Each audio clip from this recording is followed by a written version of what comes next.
एक सवाल दो तीन बच्चों ने पूछा कि हम कभी कभी डीमोटिवेटेड होते हैं, क्या तजुर्बा सच में इतना महत्वपूर्ण है, हम क्या करें, नौकरी मिलेगी या नहीं, तनाव रहता ही होगा, पढ़ते होंगे, टेंशन होती होगी, कितना पढ़ें, टाइम मैनेजमेंट कैसे करें, ये सवाल भी आपके सामने है। मैं आपसे, देखिए मेरा काम चीज़ों को आसान करना है। मैं दिल्ली में पढ़ाता हूँ आईएएस के बच्चों को, तो मैं उनको भी ये कहता हूँ कि चीज़ें मुश्किल तो कोई भी कर सकता है, चीज़ें आसान करना मुश्किल है, और हमें तो चीज़ें आसान करनी है। इस दुनिया में कोई भी ऐसा एग्ज़ाम नहीं जिसके लिए आपको 24 घंटे पढ़ने की ज़रूरत है। अगर आप दिन में 8, 10, एक लेवल के बाद 12 घंटे पढ़ते हैं तो ये बहुत है। इसलिए मैं आपसे कह रहा हूँ, शुरुआत के लिए 8 घंटे की पढ़ाई, 8 घंटे की नींद और 8 घंटे बाकी सब चीज़ें, खेलना कूदना, वो बहुत ज़रूरी है। यहीं से बात आती है मोटिवेशन की। एक ये है कि हमारा मोटिवेशन हमेशा कैसे रहे, और एक ये कि कभी कभी स्ट्रेस ज़्यादा हो जाता है, उस समय हम कैसे मैनेज करें। आपकी उम्र में स्ट्रेस ज़्यादा होने की वजह यह भी है कि आपके हार्मोन्स इस उम्र में ज़्यादा, उनमें वाइब्रेशंस होते हैं, तो मूड स्विंग ज़्यादा होते हैं। जैसे जैसे आप मैच्योर होते जाएंगे उम्र के साथ, आपके मूड स्विंग्स कम हो जाएंगे। जैसे आपके पेरेंट्स हैं, आप देखेंगे, स्पेशली फादर को आप देखेंगे, आपके फादर आमतौर पर इमोशनल बातों से बहुत प्रभावित नहीं होते होंगे। जैसे आप कहेंगे, पापा आज मेरी फ्रेंड ने मुझे छोड़ दिया, पापा कहेंगे कोई बात नहीं। आपके अंदर से आंसू छूट रहे हैं, आपका मन कर रहा है मैं क्या कर लूं, आग लगा दूं, जंगल में जाके क्या कर दूं, इमोशंस ऐसे उछल रहे हैं आपके, पापा क्या बोल रहे हैं, कोई बात नहीं, कोई और मिल जाएगा उससे बेहतर, ठीक है। ऐसा नहीं कि बहुत अभ्यास किया उन्होंने, उम्र बढ़ने के साथ साथ हमारे हार्मोन्स का बैलेंस चेंज होता है और आप बहुत मैच्योर हो जाते हैं। मैच्योर होने का सबसे बेसिक मतलब है कि आप किसी इमोशन में बह नहीं जाते, आप खुद के ऊपर कंट्रोल बेहतर रख पाते हैं। तो वो उम्र के साथ होगा। लेकिन अभी जैसे डीमोटिवेशन आपको होता होगा, करियर को लेकर सवाल मन में आता होगा कि आईएएस बनूं तो कैसे बनूं, कितना पढ़ूं, कितना ना पढ़ूं, ये सब सवाल आते होंगे। तो मैं आपसे दो तीन बातें कहना चाह रहा हूं।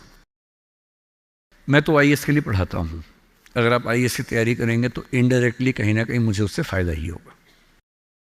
पर ईमानदारी की बात यह है कि वो अकेला रास्ता नहीं है। एक बात को ठीक से, आईएएस बनने का मजा क्या है कि आपका सोचने का तरीका बहुत साइंटिफिक हो जाता है।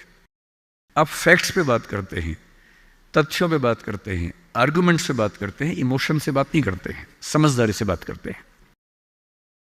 हमारे देश में जो आबादी है, वो आबादी, अब सेंसस जब भी होगा पता लगेगा, पर हम मान के चलते हैं कि वो आबादी लगभग 145 करोड़ के आसपास इस समय हो चुकी है। पूरे इंडिया की बात अगर हम करें, 145 करोड़ में से अगर मैं कहूं कि जो लोग 21 साल या 18 साल से मान लीजिए 30 की उम्र के बीच में है, इन 12 साल में है, मेरे ख्याल से ये आबादी भी कम से कम 12, 15, 20 करोड़ के आसपास तो होगी ही होगी।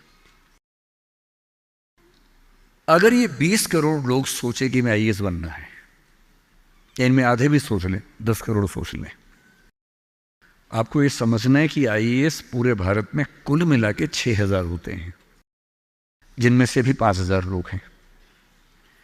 आईपीएस भी इतने ही होते हैं, 5-6 हज़ार के बीच में होते हैं। अगर 10 करोड़ लोग सपना देखेंगे उन नौकरियों का, अगर मैं सारी सिविल सर्विसेज मिला लूं, सेंटर की, स्टेट की, सब मिला लूं, तो सेंटर की कुल 20 सर्विसेज मान लीजिए, सबका कार्ड अगर हम 5000 भी एवरेज रखें तो 1 लाख लोग होंगे। आपके स्टेट का मान लें, स्टेट में मान लेता हूं कि 2-3 हज़ार लोग होंगे जो सरकारी नौकरी में ठीक पद पे होंगे, उससे ज़्यादा का तो काडर नहीं होना चाहिए, क्योंकि स्टेट बहुत छोटा आपका है, आबादी बहुत कम है। तो जो नौकरियां कुल मिला के 10-12 हज़ार हैं, अगर देश का हर युवा सोचे कि मुझे उसी में आना है, तो इसका मतलब है कि हम एक ऐसे रास्ते पे जा रहे हैं जिसमें डिप्रेशन होने की संभावना बहुत ज़्यादा है, एंग्जाइटी होने की संभावना बहुत ज़्यादा है, बहुत लोगों को हारना भी पड़ेगा, बहुत लोगों को हासिल नहीं हो पाएगा वो सब। तो मैं जो आपसे कहना चाह रहा हूँ, सरकारी नौकरी ठीक है, कोशिश करने में बुराई नहीं है, सरकारी नौकरी में कुछ चीज़ें अच्छी होती हैं, पर अपने मन से ये बात निकाल दीजिए कि मुझे केवल और केवल सरकारी नौकरी में ही जाना है। दुनिया में तमाम रास्ते हैं, और मैं कुछ रास्ते आपको हिंट करता हूँ इस चीज़ का। जैसे मैं खुद एक एग्जाम्पल हूँ, मैं सरकारी नौकरी में रहा, मैं दिल्ली यूनिवर्सिटी में लेक्चरर था, पहले असिस्टेंट प्रोफेसर था, 2 कॉलेजेस में पढ़ाए मैंने वहाँ। फिर आईएएस का एग्ज़ाम दिया, सिलेक्ट हो गया उसमें, 6-7 महीने वहाँ नौकरी की, फिर वो भी छोड़ा। अब मैं अपना काम करता हूँ, सेल्फ एम्प्लॉयड हूँ। और मैं ईमानदारी से आपसे कह रहा हूँ, आप जब भी कोई फैसला करेंगे अपने बारे में, कभी ना कभी आपको फील होगा, बेशक 1 सेकंड के लिए, कि आपने गलत किया। कोई भी फैसला हो, आप स्पाउस सिलेक्शन करेंगे अपने लिए, कितना भी सोच के कर लें, जीवन में कभी ना कभी लगेगा गलती हुई। अक्सर लगेगा ठीक किया, कभी कभी लगेगा गलत किया। और ऐसा नहीं कि आपने एक्स के बदले वाई किया होता तो नहीं लगता, तो भी लगता। दिक्कत ये नहीं है कि मैं एक्स को चुनूं या वाई को चुनूं, आप जिसको भी चुनेंगे पूरा पैकेज साथ में आता है, अच्छी चीजें भी खराब चीजें भी। जो अच्छा आएगा उस पर आपका ध्यान नहीं जाएगा, क्योंकि वो तो फॉर ग्रांटेड है। जो मिल जाता है वो मिट्टी हो जाता है, कोई वैल्यू नहीं करता उसको। जो मिस हो जाता है वो चुभता है। और जो चीज दूसरे ऑप्शन में अच्छी थी, इसमें नहीं, आप बार बार वो देखते, अरे यार वो ठीक था, अरे यार वो ठीक था। जबकि वहां 12 प्रॉब्लम्स थी, यहां 2 प्रॉब्लम है। पर हमारी ह्यूमन कॉन्शियसनेस ऐसी है कि जो छूट गया उस पर नजर ज्यादा जाती है, जो मिल गया मिट्टी हो जाता है। एक बड़ा प्रसिद्ध शेर मैं कई बार कोट करता हूं, मतलब दुनिया जिसे कहते हैं जादू का खिलौना है, मिल गया वो मिट्टी है, नहीं मिला वो सोना है। जो नहीं मिलता है ना, वो बड़ा परेशान करता है। ये नौकरी के मामले में भी है। पर मैं ईमानदारी से कह रहा हूं कि मुझे आज तक जिस एक फैसले पर 1 सेकंड के लिए भी नहीं लगा कि मैंने गलत किया, वो नौकरी छोड़ने का फैसला है। मुझे आज तक नहीं लगा कि मैंने गलती की, क्योंकि मुझे लगता मैंने एकदम ठीक किया। मैंने अपने स्वधर्म, अपने नेचर के अनुसार सही किया।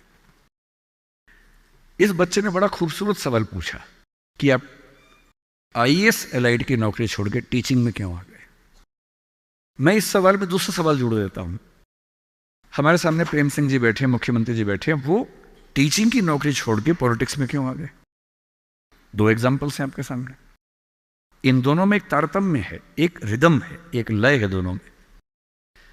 वो टीचर बने, उनको फील हुआ कि उनका स्वधर्म टीचिंग से ज्यादा कुछ और है। मैं आईएएस एलाइड में आया, मुझे लगा कि मेरा स्वधर्म इससे ज्यादा टीचिंग में है। स्वधर्म क्या होता है? आपने गीता पुस्तक का जिक्र सुना होगा, उसमें श्री कृष्ण ने स्वधर्म का जिक्र किया है। यहाँ बहुत सारे बच्चे बौद्ध समाज से होंगे, महात्मा बुद्ध ने भी इस बात पर खूब जोर दिया है। सारे धर्मों, सारे दर्शनों का जो सार है वो ये है, हर व्यक्ति हर काम के लिए फिट नहीं होता है। 2 चीजों पे गौर करना है। पहला, मैं क्या अच्छा कर सकता हूं, मैं कैपेबल किस चीज के लिए हूं। दूसरा, मुझे क्या करने में मजा आता है। और जहां इन दोनों का इक्विलिब्रियम हो, जहां ये दोनों बातें मिल जाएं, वो आपका स्वधर्म है। यानी जैसे मैं सिंगर बनना चाहता था, पर मैं इतना गंदा गाता हूं कि मैं जब घर में गाता था, मेरे पेरेंट्स बोलते तो मैं भारतीय सेना में चले जाना चाहिए, बिना बंदूक के विदेशी की तरह देख के गा देना, बस वैसे ही मर जाएंगे सारे के सारे।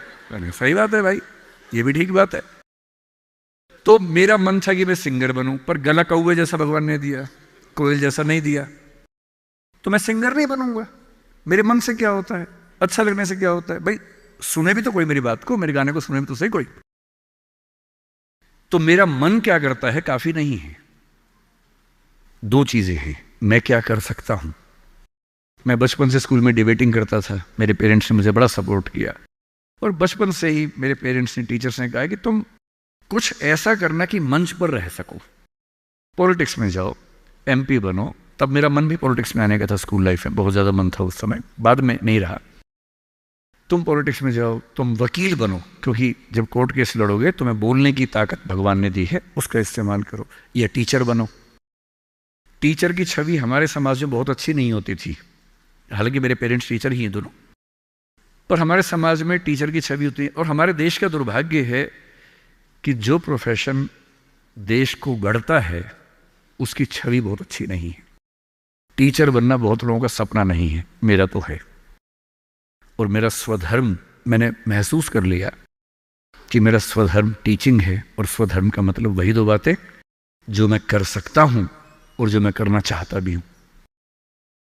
आपके मुख्यमंत्री जी अच्छे टीचर रहे होंगे, पर उनको बार बार मन में आता होगा कि मैं जनता के बीच जाकर उनके साथ काम करके क्यों ना कुछ ऐसा करूं कि पॉलिसी मेकिंग में आऊं। उनका स्वधर्म उनको वहां खींच के ले गया, तो उन्होंने वो किया।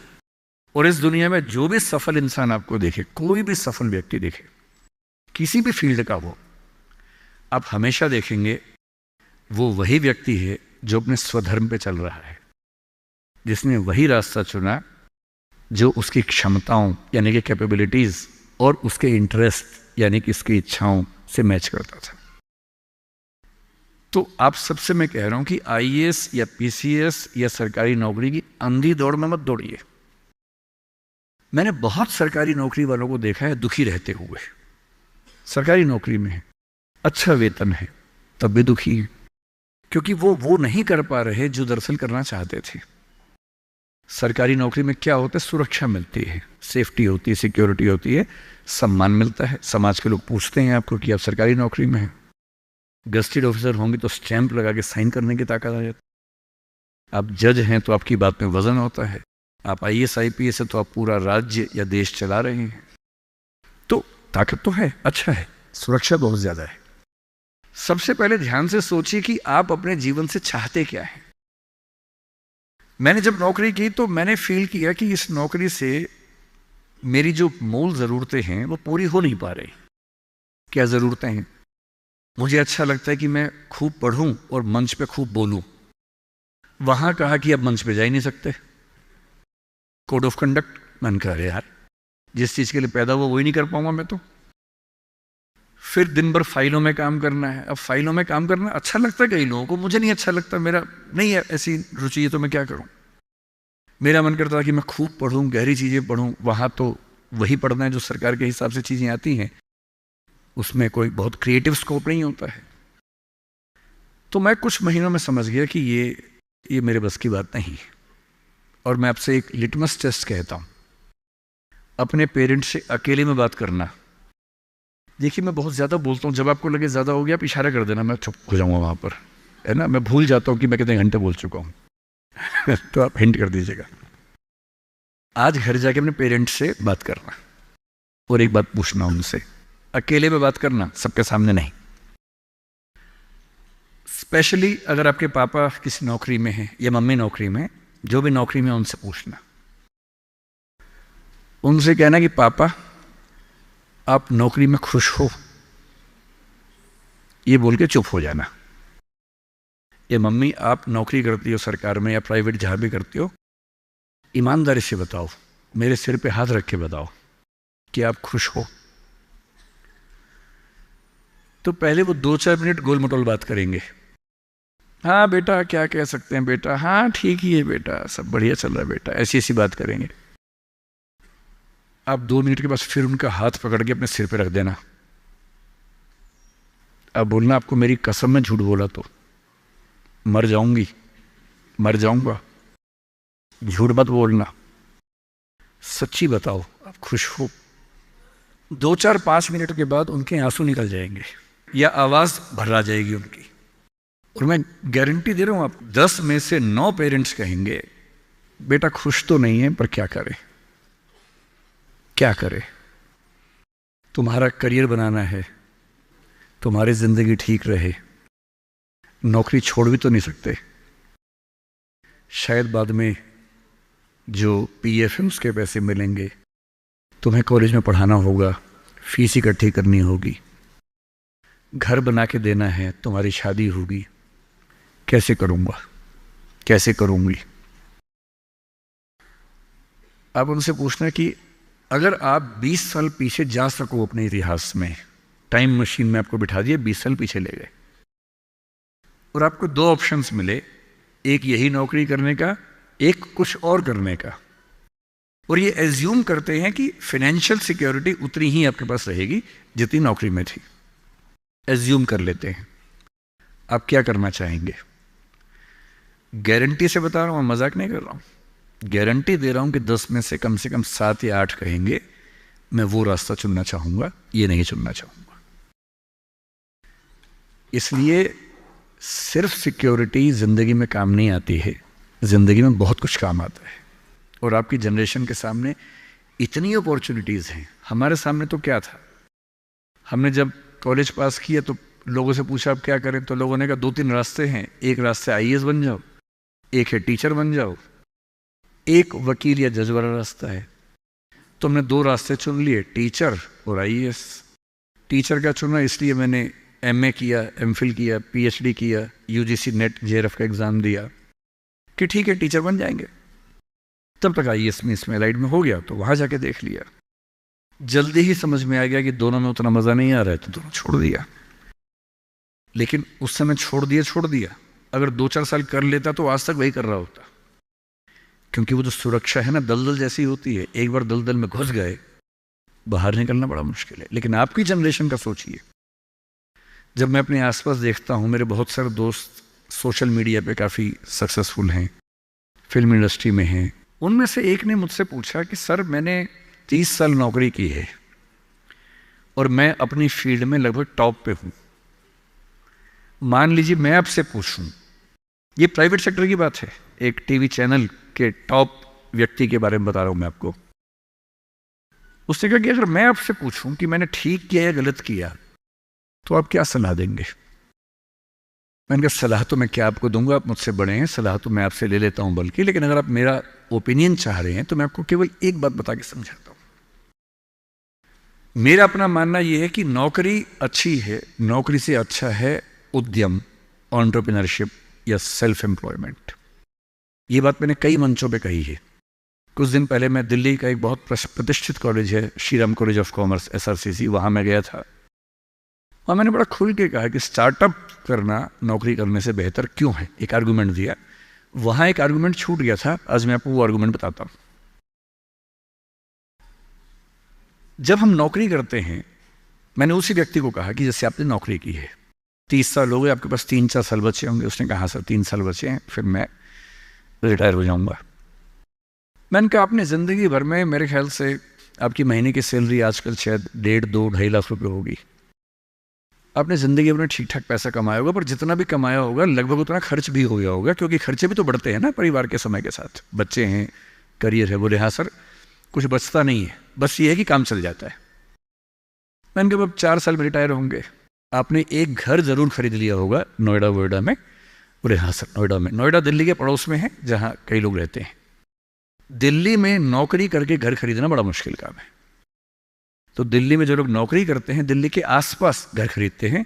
नोएडा एक जगह है, इंदिरापुरम एक जगह है, गुड़गांव एक जगह है, वहाँ आमतौर पर घर खरीदते हैं जो दिल्ली से सस्ता मिल जाता है और अच्छा घर मिल जाता है।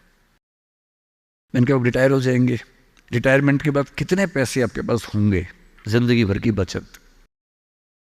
बोले सर मैंने कुछ स्कीम्स में पैसा लगा रखा है, लेकिन मेरे पास 10-15 लाख रुपए कैश होगा, और जो स्कीम्स मैंने इन्वेस्ट किया हुआ है, मैंने सही टाइम पे इन्वेस्ट कर दिया था, तो मुझे महीने का 50-60-70 हज़ार रुपये वहाँ से आता रहेगा, जिससे मेरे खर्चे निकलते रहेंगे, मेरी फैमिली सेफ रहेगी, मतलब हस्बैंड वाइफ हम सेफ रहेंगे। मैंने कहा बढ़िया है।